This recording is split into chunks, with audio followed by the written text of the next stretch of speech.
1. ആദിയിൽ ദൈവം ആകാശവും ഭൂമിയും സൃഷ്ടിച്ചു. ഭൂമി പാഴായും ശൂന്യമായും ഇരുന്നു.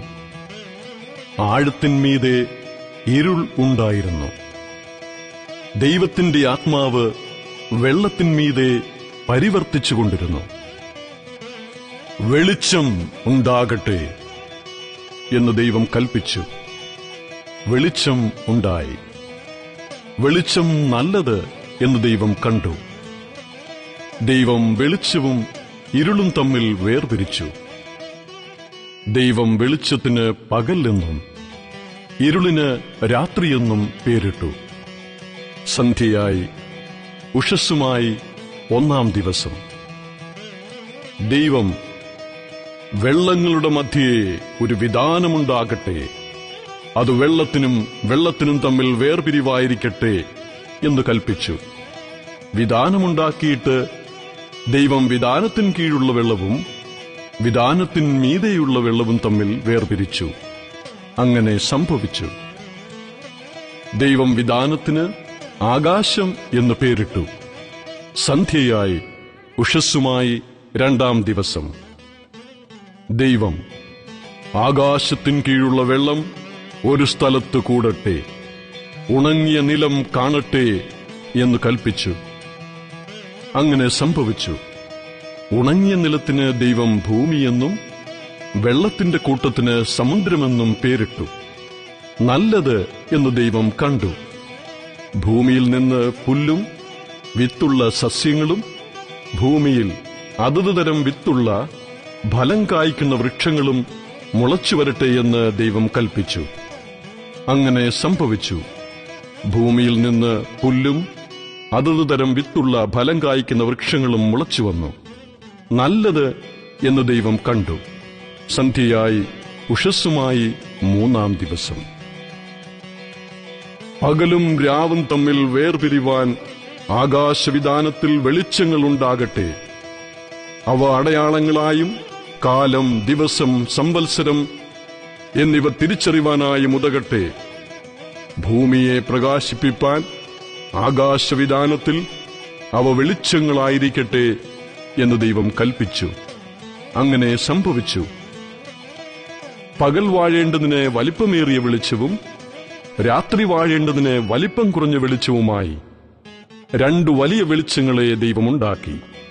നക്ഷത്രങ്ങളെയും ഉണ്ടാക്കി.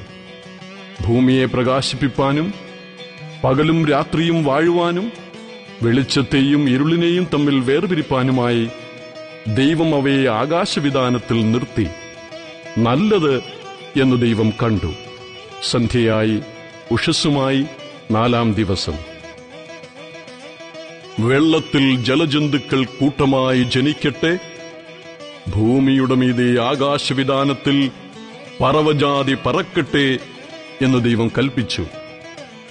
ദൈവം വലിയ തിമിംഗലങ്ങളെയും വെള്ളത്തിൽ കൂട്ടമായി ജനിച്ചു ചരിക്കുന്ന അതതു തരം ജീവജന്തുക്കളെയും അതതു തരം പറവജാതിയെയും സൃഷ്ടിച്ചു.